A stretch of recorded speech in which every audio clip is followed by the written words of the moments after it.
Now that we've applied a vest restraint to Mrs. Smith, we've got it on her body, we've got to make a quick release knot. So after I've put the strap through the restraint bracket,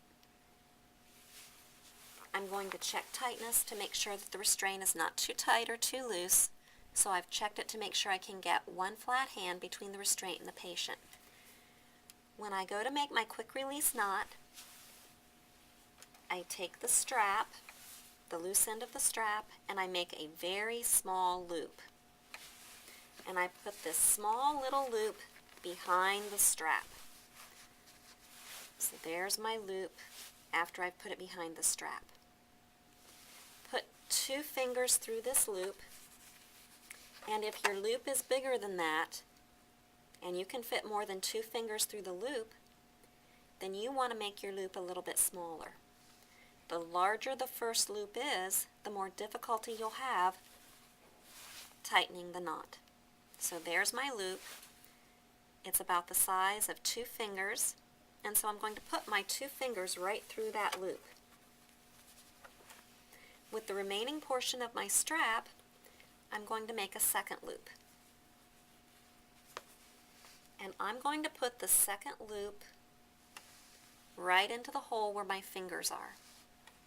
So the second loop is basically going through the first loop that you made.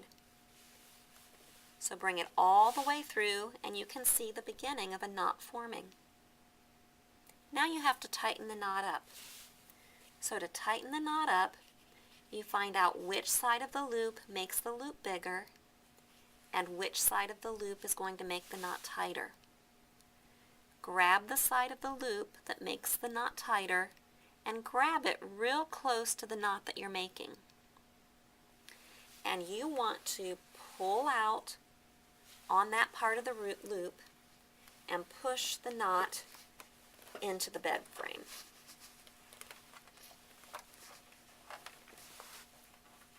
And after you've gotten that nice and tight,